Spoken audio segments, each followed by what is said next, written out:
Alors, on va commencer par des questions au docteur Salman parce qu'il doit nous quitter dans 15 minutes. Donc, on va commencer par les questions à Frédéric. J'en ai plusieurs. Alors, j'en ai une qui est quasiment philosophique, mais je pense que ce que veut dire... Au début, j'ai pensé que c'était vraiment quelque chose sur la relativité du temps et de l'espace. La question, c'était combien de temps dure le jeûne de 14 heures? Alors, je vous jure que c'est écrit. Combien de temps dure le jeûne de 14 heures? On vous a apporté les micros. En fait, je pense qu'à personne voulait dire combien de jours il faut faire un jeûne de 14 heures, combien de jours d'affilée. Je pense que c'est le sens de la question. C'est très simple, c'est quotidien. C'est toute la vie, donc. Hein. C'est toute la vie. Oui. Et alors, en 14 ans, on est arrivé parce qu'il y a une étude récente qui a montré la durée idéale auquel l'inflammation du corps, qui se mesure par la CRP, chute le plus. Et enfin, on a eu un horaire qui colle.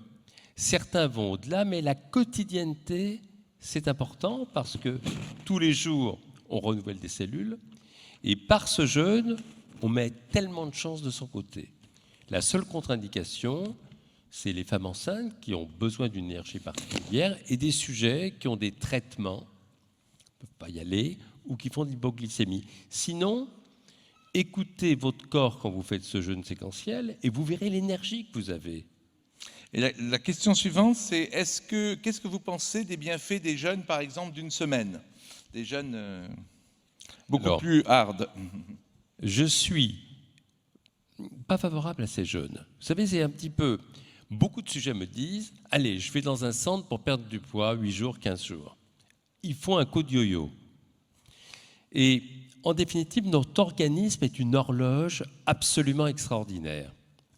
Avec des équilibres, par exemple, le cortisol est maximum à 8 heures du matin. On a cette harmonie.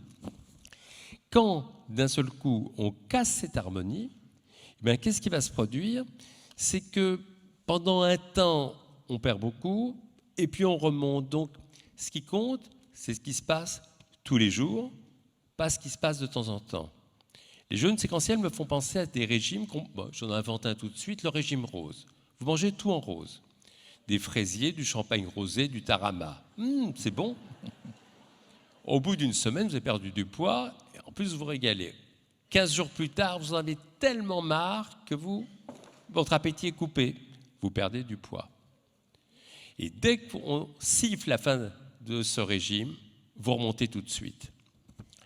Donc, autant je suis favorable à le jeûne séquentiel tous les jours, simplement 2 repas au lieu de 3, ce qui était le cas d'ailleurs depuis des millénaires. On était à 1 ou 2 repas. Comme je disais tout à l'heure, Bouddha prenait 1 repas par jour. Donc, ça, c'est formidable parce que ça économise notre énergie, ça optimise notre développement durable. Par contre, les systèmes qui vont par moment ne me parlent pas parce qu'ils ont tendance à déséquilibrer notre équilibre. Et l'équilibre de notre organisme, c'est quelque chose de fondamental. Vous savez, on a au fond du corps des virus dormants, des cellules cancéreuses dormantes.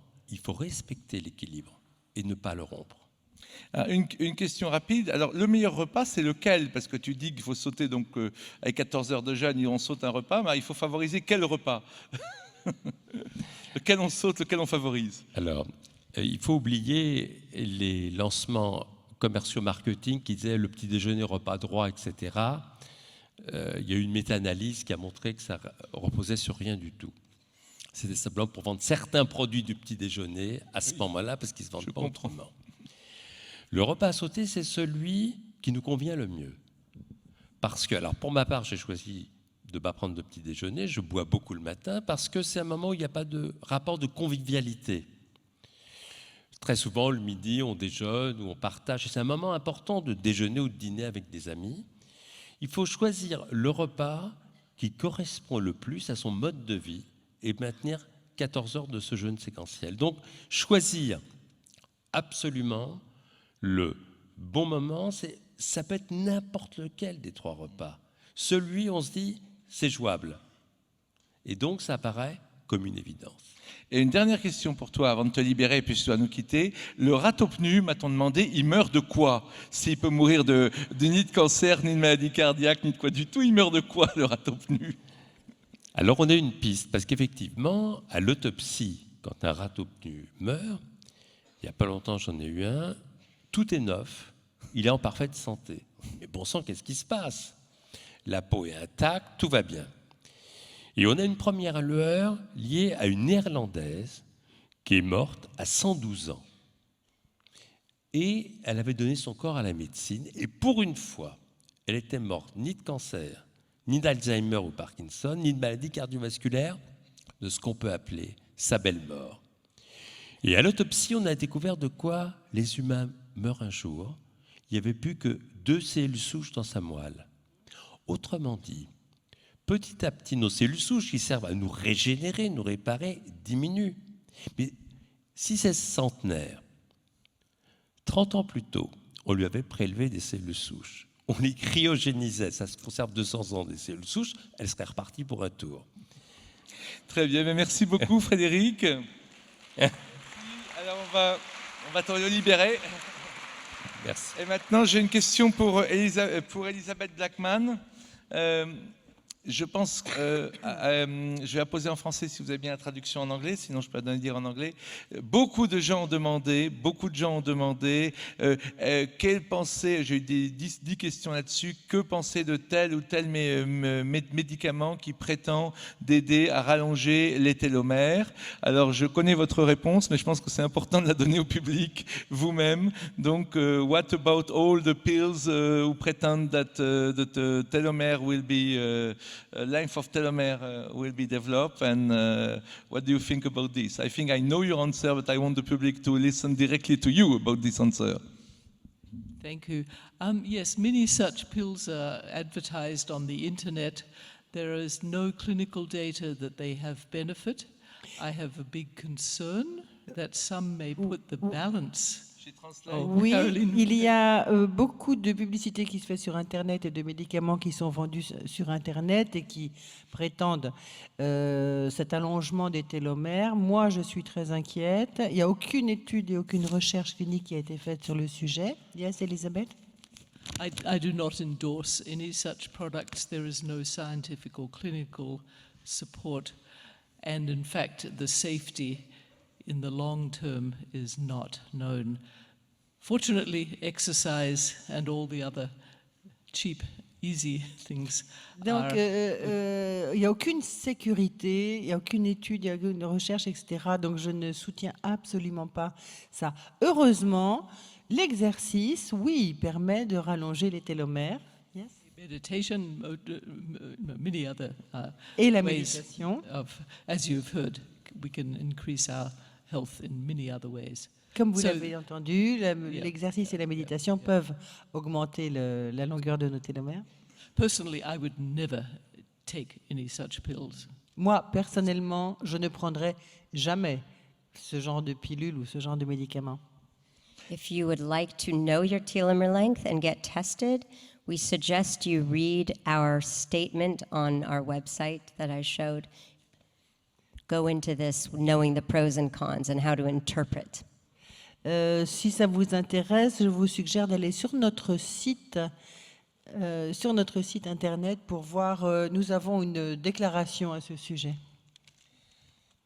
Une question pour Elisa Eppel ou pour Martha Hayward, c'est comment arriver à être performant dans un environnement de stress, puisque vous avez montré que le stress était donc très négatif, mais beaucoup de gens vivent dans des environnements de stress. Donc que faire dans un environnement de stress? Est-ce que vous avez un conseil à donner? Martin peut-être, ou Elisa ensuite? Martin, micro. Non, Elisa. So I think the point I was trying to make is that life is inherently stressful period, and to avoid the stress creates problems, but to embrace the stress with a mindful, positive outlook can transform the stress so that we can live with it. Donc, je veux dire ce que je voulais démontrer, là où je voulais en venir. La vie est pleine de stress point à la ligne, c'est comme ça. Donc la question n'est pas d'éviter le stress. Éviter le stress, ça crée des tas d'autres problèmes. La question est d'être dans une attitude, un état d'esprit qui permet de transformer ce stress de façon positive afin qu'il ne fasse pas de dégâts. And it's only going to get worse. And so we absolutely, as a community, have to elevate our level of all of the skills that Richie showed to work together communally, given Et all c'est of... donc toute notre communauté, tout ensemble, qui doit élever notre perception par rapport à ça afin d'éviter les dangers. Hop là. Et pour compléter, je dirais soit détendez-vous, soit cassez-vous.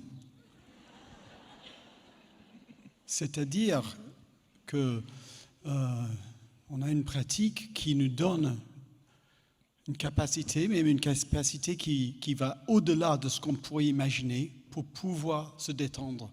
Au milieu des circonstances qui sont autrement stressantes, notre capacité de détente est infinie. Ça commence par ce qu'on connaît tous, une sorte de relaxation musculaire, mais ça va beaucoup au-delà, relaxation énergétique, une relaxation psychologique, émotionnelle, une relaxation de notre système nerveux, une relaxation psychique, une relaxation telle que on sait demeurer de manière ouverte et paisible, quel que soit ce qui nous affronte autour. Donc à la fois, on a cet acheminement, cette possibilité approfondissante au milieu de toutes sortes de circonstances. Et je crois que c'est aussi important de se réserver cette possibilité de, si on se trouve dans une situation qui n'est pas seulement stressante, mais qui est, bien sûr, soit dangereux, soit juste qui mal aligné avec ce qu'on veut soutenir, mais aussi, il faut quand même, comme on dit en anglais, voter avec les pieds, c'est-à-dire s'enlever de la situation, ne plus soutenir la situation, se casser. Merci. Alors une question pour Elisabeth Blackburn, peut-être Elisa Eppel, peut-être en tout cas Elisabeth. On a beaucoup parlé des taux de télomérase et des longueurs de télomères dans vos exposés, mais si on veut les mesurer, on fait comment en tant qu'individu lambda? On va où pour mesurer son taux de télomérase et sa longueur de ses télomères? For individuals, measuring one's own telomeres is not particularly informative. Pour un individu, le fait de mesurer sa longueur de télomère, ce n'est pas très informatif, ça ne nous apporte pas beaucoup d'informations. It's with the statistics of groups of people that we see real and reliable effects. Individually, we have a great deal of variation up and down that does not always mean very much. Donc, quand on étudie un groupe avec l'évolution, les statistiques sur un groupe, que là, on obtient des informations. Sur un individu, nous avons des grandes variations au niveau de la longueur des télomères, donc ça ne nous apprendrait pas grand-chose. If you want to have it done, as Alyssa mentioned. So our website, we have an FAQ. Sur notre site web, nous avons les questions fréquemment posées. Yeah, we list the 4 companies internationally. Et nous avons une liste de 4 companies that les measure 4 compagnies, les telomeres, 4 entreprises. and we pretty much tell you not to measure them. Et donc, c'est celles qui savent faire les mesures, en fait. Unless it's for research. Et une dernière... Les quatre entreprises sur Terre qui savent faire les mesures. Mais ça s'adresse essentiellement aux recherches et aux études. Yeah. We do not endorse any of the commercial companies. Nous ne soutenons en aucune façon aucune entreprise commerciale. Une dernière question pour vous qui est assez matérialiste. Il a été dit que les pensées négatives raccourcissent les télomères, mais est-ce que les télomères courts favorisent les pensées négatives? Donc, vous avez dit que les pensées négatives raccourcissaient les télomères, mais est-ce que les télomères courts font amener des pensées négatives? Yeah. this was such an important question that as scientists we thought was very important to answer. C'est une question très très importante et nous deux en tant que scientifiques, on trouve que c'est très très important de la poser. We do know that the negative thoughts can shorten telomeres. Nous savons que les pensées négatives peuvent raccourcir les télomères. It's possible that somebody who has telomeres that are already short may have some altered physiology that now could affect in turn. It's possible. But we do know that there is the effect of negative short thoughts on telomeres. Donc, so nous we savons- answered the scientific question in part. Ok. Nous savons que les pensées négatives raccourcissent les télomères, mais est-ce que les télomères courts ont un impact sur les pensées négatives? Nous ne le savons pas, c'est une très très bonne question Merci. scientifique. Alors passons à... And, oui, oh, non. please, the person who asked that question, le cerveau, marche très bien. Alors maintenant, je passe à Jean-Jacques Charbonnier et à Eben Alexander. Deux questions qui sont proches pour vous deux, auxquelles je vous demande de répondre chacun. Donc d'abord, une question, est-ce qu'il y a eu des exemples de TCH négatifs? Est-ce que Jean-Jacques peut présenter des exemples de TCH négatifs? Et on demande à Jean-Jacques et à Eben Alexander, qu'est-ce que vous pensez des NDE négatives et pourquoi y a-t-il des NDE négatives? Donc Jean-Jacques sur la TCH et la NDE négative, et après Eben sur la NDE négative. Alors sur la TCH, si je peux rajouter quelque chose par rapport au stress, parce que c'est complémentaire par rapport à ce qui a été dit. Le stress a mauvaise réputation, mais il y a des stress positifs. Je ne sais pas si vous connaissez cette expérience. On a mis des rats dans 3 cages et on leur a greffé des cellules cancéreuses. Première cage, on leur fout la paix. Ils ont un paix royale, ils vivent leur vie de rat tranquillement. Deuxième cage, on fait passer le courant dans le plancher.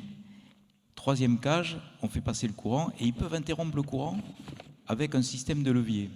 Eh bien, ceux qui développent le moins de cancer, ce sont ceux-là. C'est-à-dire, ce sont les rats qui peuvent dominer le stress. Le stress est positif quand on peut le dominer. Voilà, je voulais rajouter ça, peut-être vous serez d'accord avec ça, je pense. Alors, en ce qui concerne la TCH, on a eu des expériences négatives dans des lieux particuliers, comme s'il y avait eu la mémoire des lieux. On s'est aperçu après qu'il y avait eu le massacre de franciscains sur l'endroit, c'était à Nîmes, au l'endroit où il y avait eu ces TCH, et les gens ignoraient totalement parce qu'ils n'étaient pas forcément du coin, et ils viennent un peu partout, ils se raccrochent aux villes dans lesquelles on passe. Et il y a eu des scènes en hypnose, des gens ont vu des séances de décapitation, des séances de bras coupés, etc. Enfin, vous voyez bien alors il y a eu des apparitions de personnes qui étaient encagoulées, manifestement c'était des capucins. Donc tout ça a eu lieu et on était incroyablement surpris d'avoir au débriefing ces gens qui racontaient ça. On a eu aussi à Saint-Hippolyte, on a eu des enfants qui sont venus et qui réclamaient de l'aide. Et on a su après qu'il y a eu dans ce lieu, à 100 mètres de là, il y avait eu un massacre d'enfants pendant la dernière guerre mondiale. Et il y a eu donc ces mémoires qui ont surgi lors de la TCH, comme si la CIE des enfants, des enfants défunts avait pu venir impressionner la CIE des participants en TCH. Alors, c'est rare d'avoir des expériences négatives comme ça, mais évidemment, on y est attentif. Alors, TCH, voilà pour la TCH. En ce qui concerne les expériences de mort provisoires négatives, j'en ai collectionné pas mal aussi. C'est très rare, enfin c'est beaucoup plus rare que les expériences positives. Quelquefois, et Ben va mieux parler que moi là-dessus, puisqu'au début de son expérience c'était plutôt négatif, l'ambiance du ver de terre, etc. Et ça peut se transformer en expérience positive. On a l'impression que quand la personne lâche prise, l'expérience devient positive. Et puis aussi, il y en a qui ont interprété ces expériences négatives comme étant des avertissements de l'au-delà, en fait. Ils ont été transformés de la même façon, ils n'ont plus peur de mourir non plus. Ils ont dit, bon, mais voilà, il va falloir que je change ma vie parce que de l'autre côté, on m'a donné cet avertissement, il va falloir que je change. Et puis aussi, il y a des gens qui vivent assez mal ces expériences, donc là, il faut un accompagnement psychologique, bien sûr, de ces personnes qui ont vécu mal les choses. Et heureusement, en TCH, on n'a pas eu d'expérience traumatisante puisqu'on a un suivi, on a un numéro de téléphone, on nous demande est-ce qu'il y a un suivi après les ateliers. Oui, on a un numéro de téléphone, on a un mail. Notre institut, l'IRSI, l'Institut de recherche et de communication sur la conscience intuitive extraneurale est un site où on peut nous contacter aussi. Pour l'instant, on a dépassé 13 000 participants aujourd'hui, c'est quand même considérable.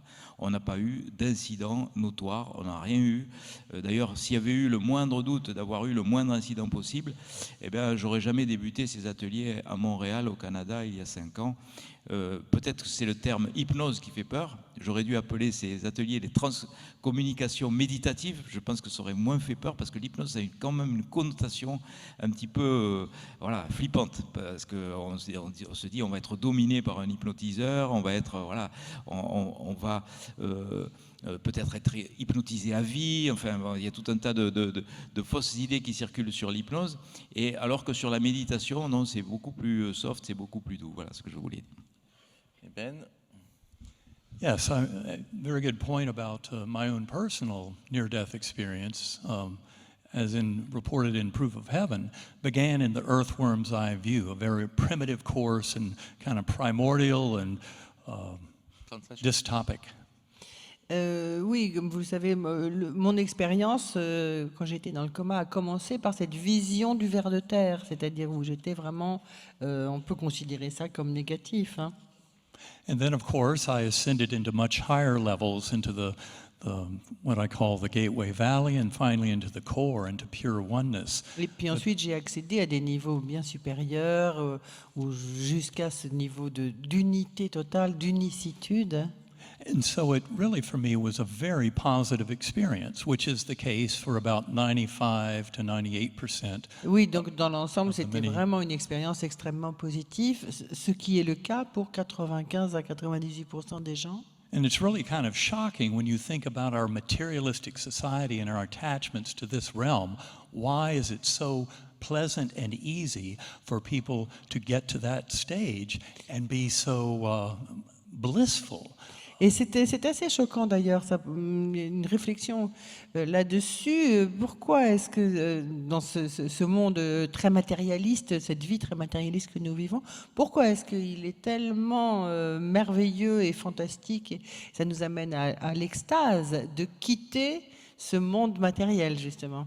And it's because of that incredibly indescribable, overwhelming perception of love, of connection, of being home, of being all as it should be. C'est du fait de cette perception d'amour incroyable à laquelle nous accédons, la sensation d'être chez nous, d'être complètement connecté, c'est une sensation au-delà du bien-être, hein. And this observation of the very predominantly positive nature of these experiences is something that is the whole reason why we come back to this world and then have no fear of dying. But important to point out.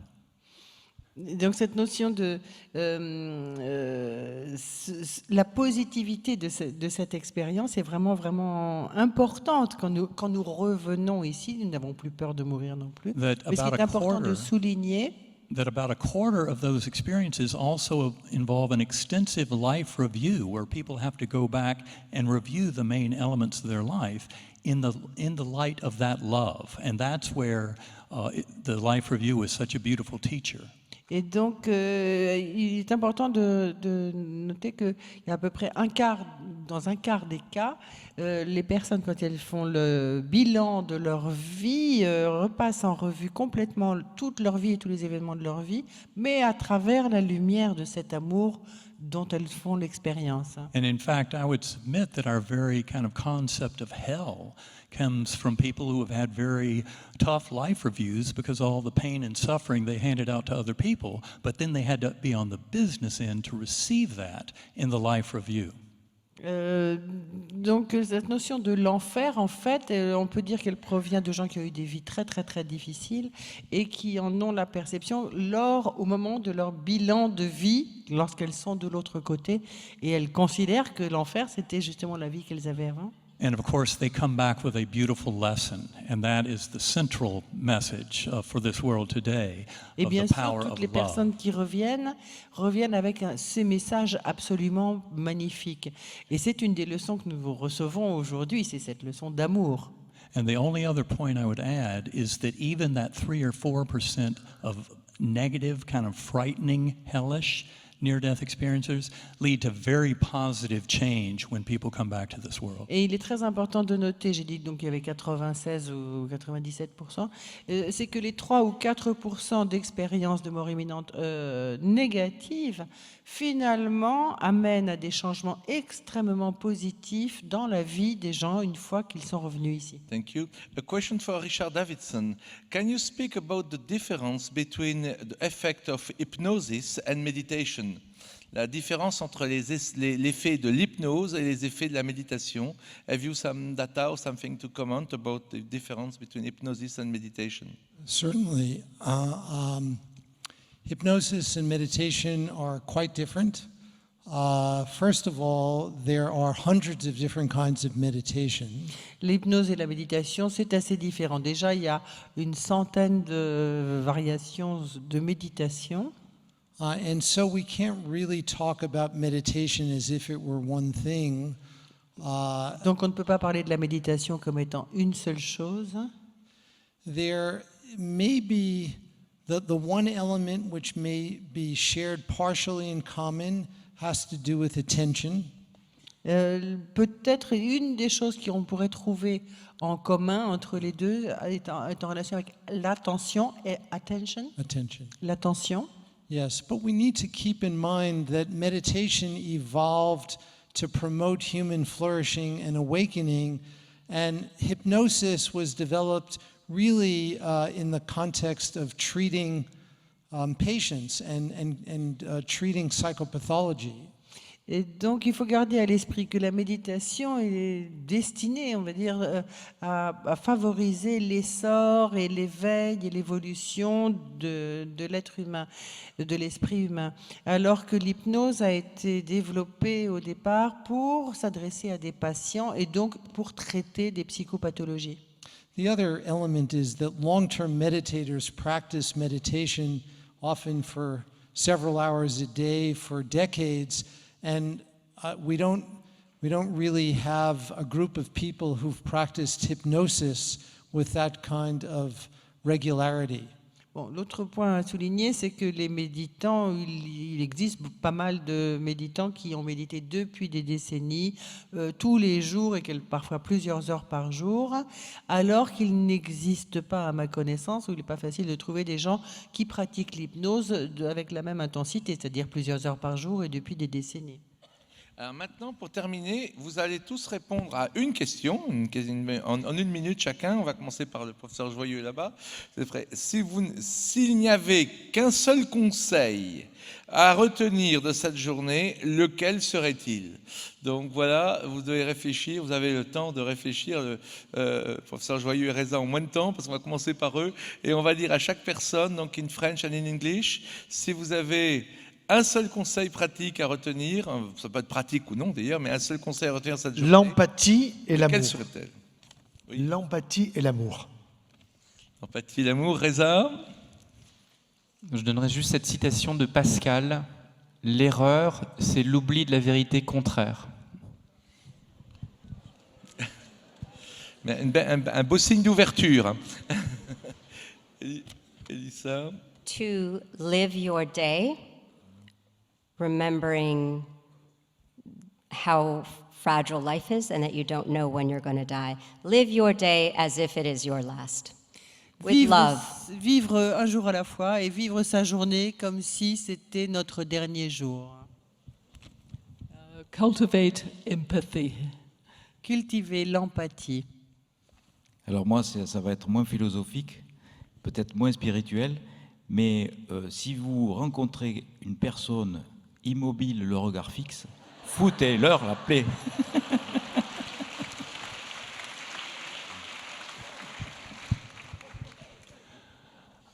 I would simply say that I've come to recognize the outer world is very much all in mind, And the more we influence our inner mental state, the more we influence the world outside. And we all have tremendous power to influence that outer world together. Donc je voudrais juste dire que j'ai reconnu que le monde extérieur, le monde qu'on voit à l'extérieur, en fait, c'est notre monde intérieur. Et nous pouvons influencer notre monde intérieur et nous pouvons le changer. Donc nous avons une influence considérable parce qu'à son tour, après, nous pouvons changer le monde extérieur. Martin. Entraîner l'esprit, libérer le cœur. Et comme mon enseignant m'a souligné plein de fois, enseignement et pratique, pratique et enseignement, et la libération est sûr et certain.